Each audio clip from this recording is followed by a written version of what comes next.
Okay, so it's been a couple days. I have felt on everything, drip edge on everything. The debris pile is gone. It's now at the dump, 1,300 pounds worth. So I've been struggling with the treatment of this open area. I was going to leave it open, but I found some of these clear panels at the Home Depot, so I'm going to try to put that up. Originally I was going to run sheathing across this section and do roofing on here, but with those panels I'm not sure how to treat the other end so water will do what it's supposed to do. So I'm going to run the panels, because they're 8 feet long, run them all the way to the edge and let them drip off that way. Since this was all open framing, I had just covered it with plywood and felt. I cut all that off, put some cleats in there, cut out pieces to fit in. I'm going to put them in there, and then I'm going to paint this all, because you'll be able to see through that polycarbonate. So I'll paint this and caulk it. At least it'll all be one color. And then we'll probably add some furring strips to put a little bit of an air gap in there and kind of make up the height difference. So let's go ahead and get this last piece screwed in.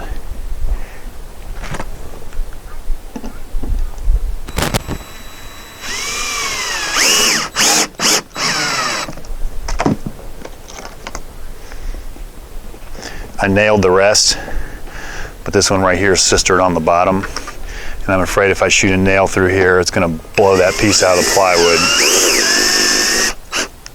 Of course, I missed it too. Anyway, you get the picture. So I've painted or outdoor stained that stuff white. Took some 1/4-inch lattice strips, and they're just held down with construction adhesive right now, because there will be screws that will go through and hold the panels down. So I didn't see any need to try to split these things twice. While I was waiting for stuff to dry, I installed starter strip. The panel, the plan is it will overhang the same as the roof shingles. So I'm going to need to rip and cut to length. This is a Sunlite multi-wall polycarbonate sheet. You can cut this with regular woodworking tools. So this one we need to cut down. We need to take like 3/4 of an inch off, and they managed to mangle one of these edges with like the banding on the pallet. So I'm going to cut that off, and this one's the wider one. The other side's actually a little bit narrower, so if we screw this up we have another shot at it.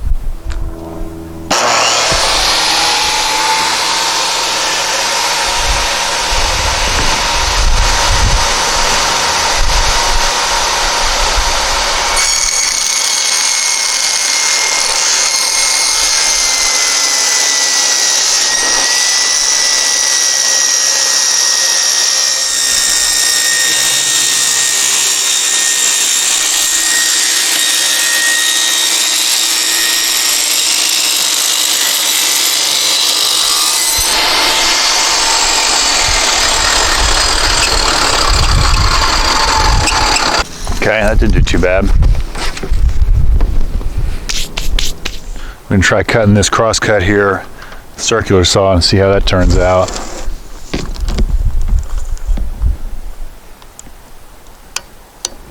Need to plug it in first.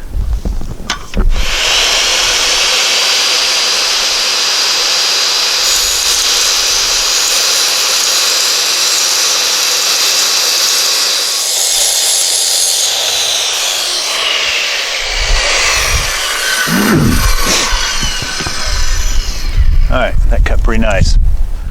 So after the cross cut, you get all this plastic sawdust down inside the panels, if that even shows up. But anyway, there's plastic sawdust in there. The manufacturer recommends just sucking it out with a shop vac or using compressed air. I tried the shop vac and that wasn't real successful. Here's some compressed air.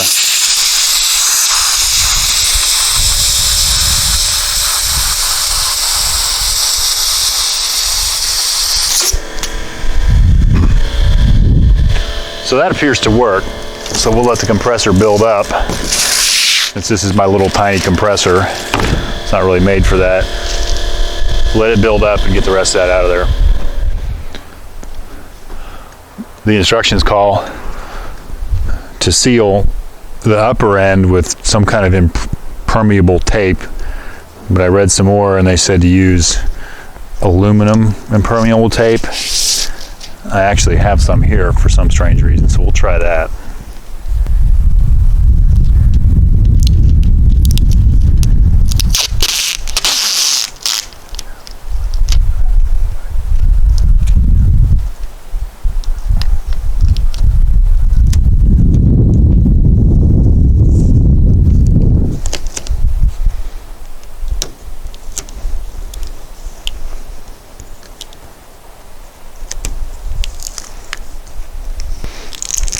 Okay, so that end's going to go at the top.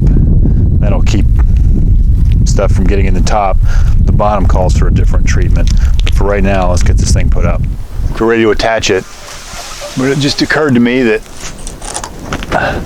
once I attach it, I won't be able to get this film off the bottom. So I'm going to go ahead and pull at least the bottom off.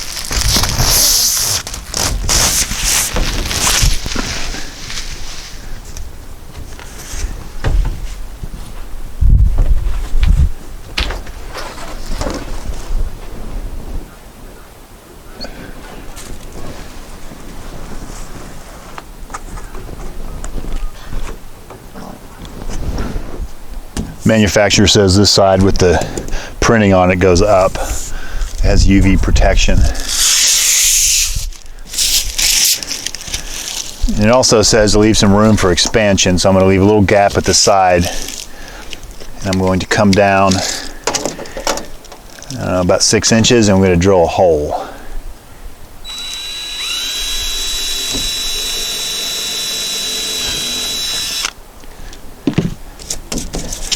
Of course, I guess that swarf's going to just stay in there forever. Unless I want to pull this back down and blow that all out, which, you know what, I think I'm going to do. So I'm going to go every 12 inches they recommend.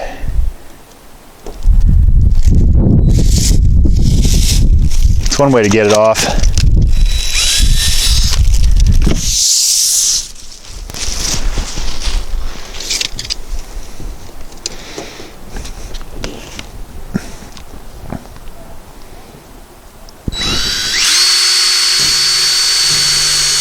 Now there's wood chips and plastic chips in there, so I guess we're gonna have to give this thing another blow job. Of course, I've sealed the end, so I'm gonna come down here and just cut open the channels that have holes in them and have crap in them. Then we'll just repatch that tape. Let's see how this works.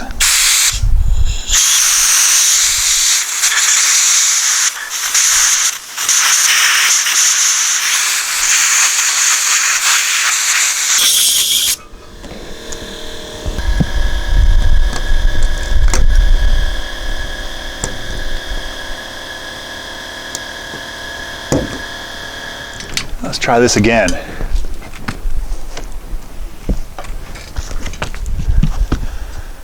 So that hole is drilled larger than the screw I'm using. It's a 1/4 inch bit. This is a number 9 screw, wood screw with a washer built in. Leaving a little gap at the edge. I don't want you to crush this either, so you gotta be careful. Went to low speed and set the clutch at like number 1. That's not enough.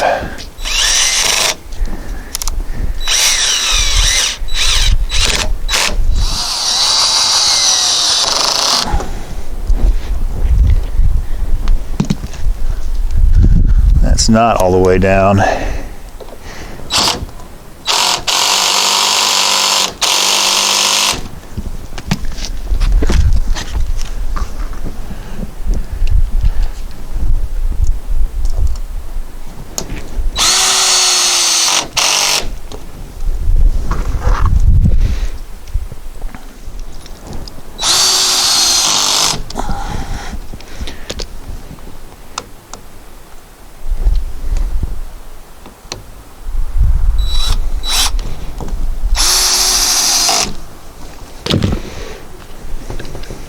So there is part of it.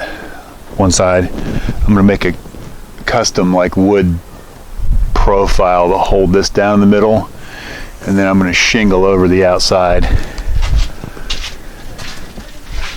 From underneath, that actually looks pretty good. So now we will work on this side.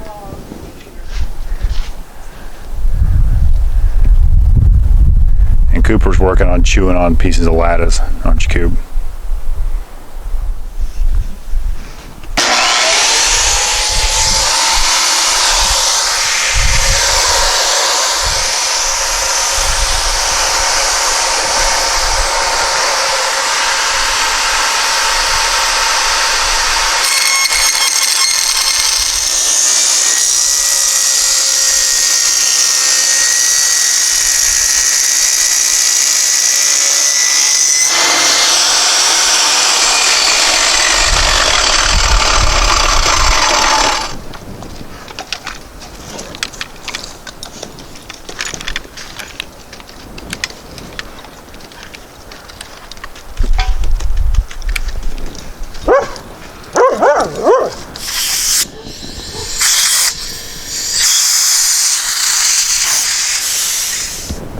I've taken some of that self-stick roofing foil self-sealing stuff and covered the polycarbonate panel on that side by about 2 inches. Well, no, 2 inches, two ribs. And I'm going to now do the other side.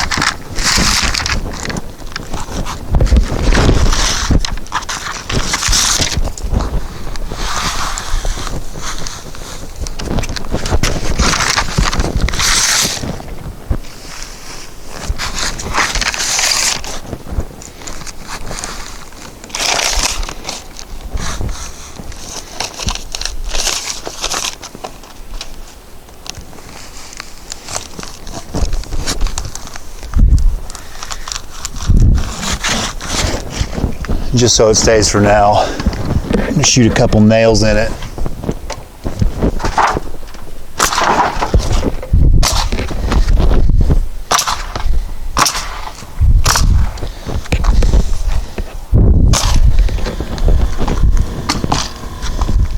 So the manufacturer doesn't say anything about this, so I'm sure somebody will correct me, but this is the way I'm doing it. And from the inside, it doesn't look too bad. And then the thought is the shingles will overlap that, and then I might make a trim piece to hold this up on the inside. But it is getting dark, so this will probably be all we'll do for today. So I've completed that portion of the shingling on that side other than the top row, but I need to get the siding and flashing off. I'm starting on this side, and I've changed my mind a little bit. Instead of cementing the shingles at the bottom on the edge to the silver stuff, I've got starter strip. I had to buy a whole roll. They didn't have the single ones, so I'm going to go ahead and run that. It's peel and stick also. It's kind of an extra layer of prevention and help the edge of the shingles stick down that don't get nails in them. Go ahead and get that up there.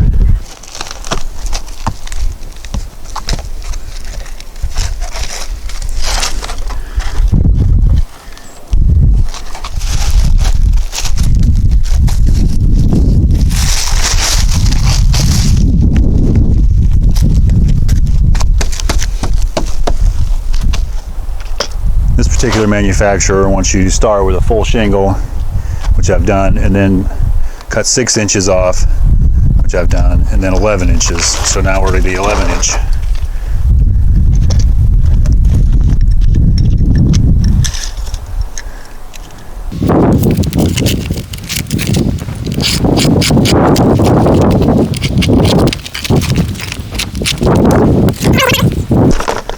Now we'll take 17 inches off of this one.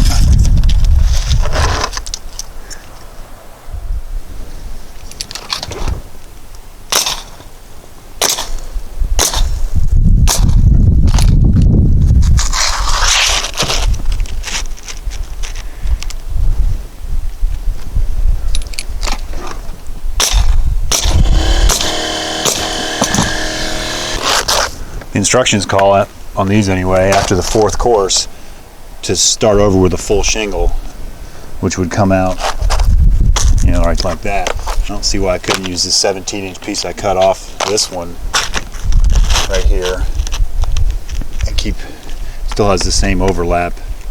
And then instead of a little tiny one here, we'll go ahead and start over with a full shingle on that course.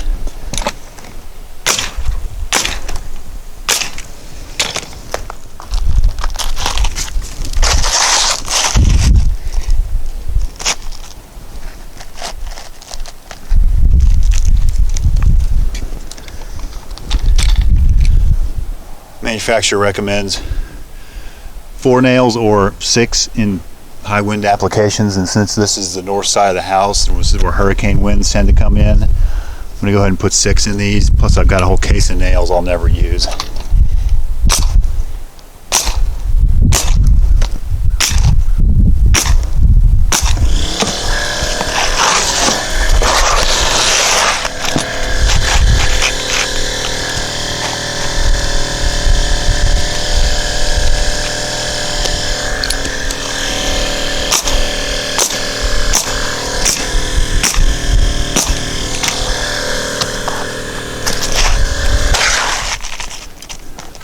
The air compressor you hear running is the little Husky one I did a video on a while back on where I repaired it. It's working great, by the way.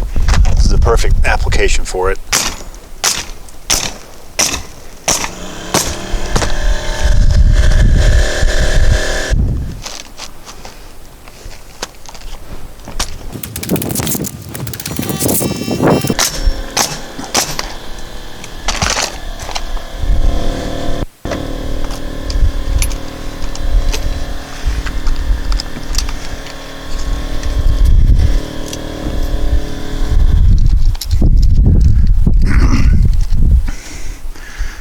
This thing runs out of nails. The last one typically falls out, so you know you're out.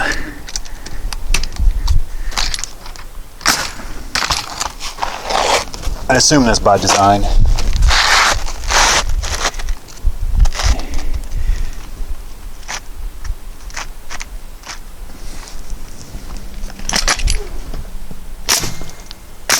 So I have the shingles on, except for the last course.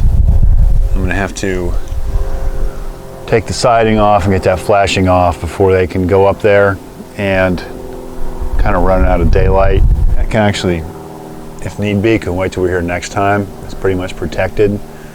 But I do need to get this panel fastening system taken care of to hold down the center of these panels. And I have a 2x4 that, of course, is some of Lowe's finest. So I'm going to try to kind of make a T profile on there. But first I'm going to see if I can get this thing a little more square. It doesn't need to be that big anyway, so I'm going to work with it on the table saw for a few minutes.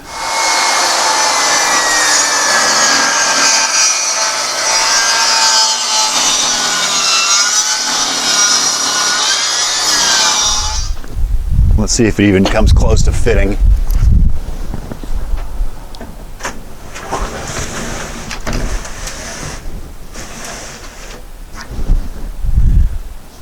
It's not too bad. I'm going to trim some of that, maybe make another pass and clean, try to square that joint up a little bit. I think that will be good, and then I might go in and cut an angle here. Well, obviously cut it to length, but cut an angle to shed water, and then we'll drill holes and go and screw it down. I have the blade tilted at 15 degrees. I'm going to run through and put the bevel on the other side. I've already cut one side of the top here.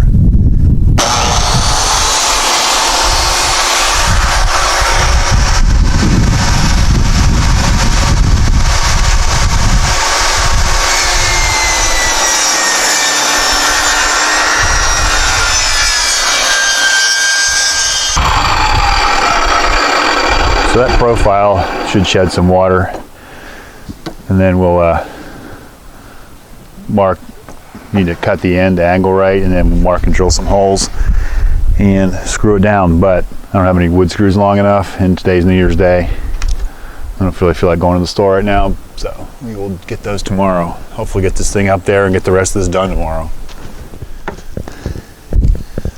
I went and got them 3-inch stainless screws to go through this into the rafter.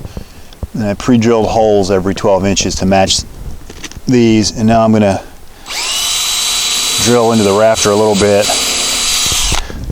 just so that piece of lattice doesn't split.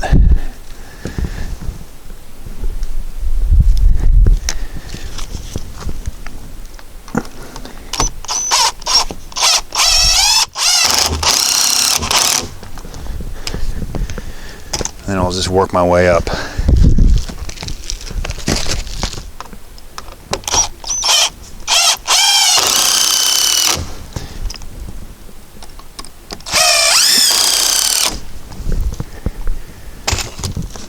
I ran another course of shingles up the wall that far and started making flashing coming from that end, working this way.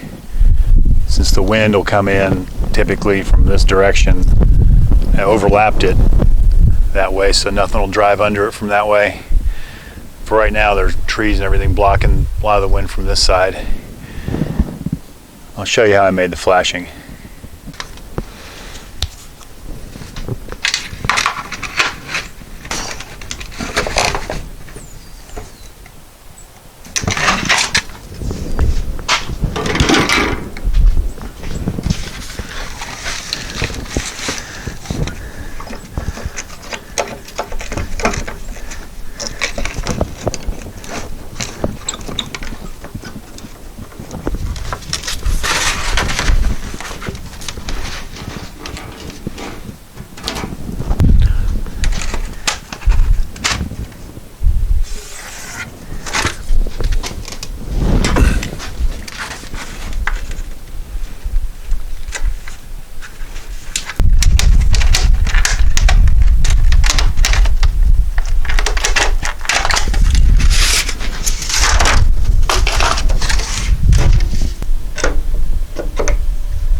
This roll is 10 inches wide. This is roughly a 5-foot bench here, so I just clamp each end, mark it at 5 inches, bend 5 inches in each direction, and then just kind of fold it over.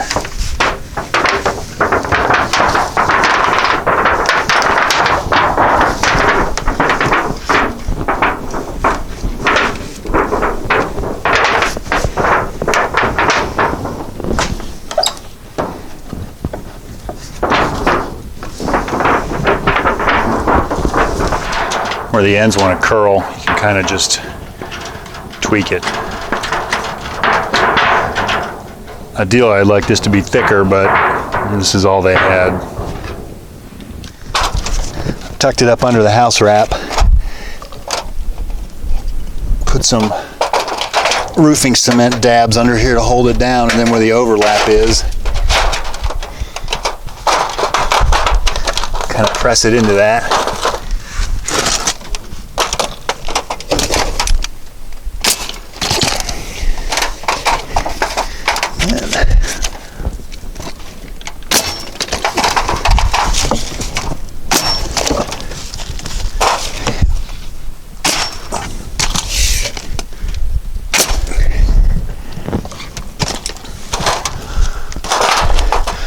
Trying to avoid any nails down through it, because I believe that is what caused the demise of the previous roof. So all the nails are in the sidewall. So in theory, this cement will stick this down and the wind won't lift it up. Okay, I got all the flashing back on, all the siding back on. That was pretty aggravating. So there's 2 final steps here. I want to caulk where the wood meets the plexiglass or whatever it's called, the acrylic sheet. I'm going to go ahead and caulk up here at this flashing too.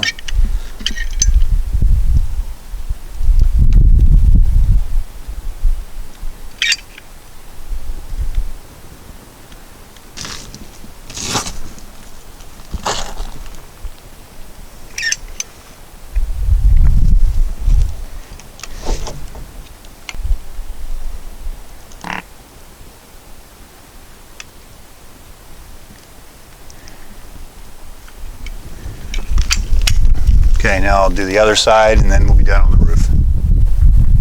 So I flashed to separate pieces down to the glass. Then I had to trim the siding because the way they installed it probably isn't correct. So that was pretty aggravating to get that back on. And that piece that looks new right there suffered some damage during demolition, so I replaced that piece. So down on the other end where this panel's open, they recommend a breathable tape, which I couldn't find around here, to keep debris, bugs, etc. So I'm going to look for that and order it and put it on when we come next time. But in the meantime, I got some clear Gorilla tape. I'm going to put that on there just to seal it up.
Alright, so it's actually not laying completely flat on there, so that should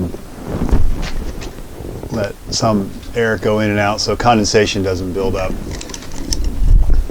So now we're done enough.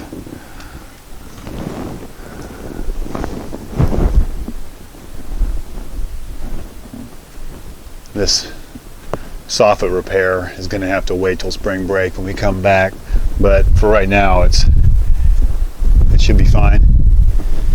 Have drip edge, everything should be sealed up. Good thing we had 2 weeks to do this because that was a lot more than I anticipated. So anyway, thanks for watching, subscribe, and we'll see you soon.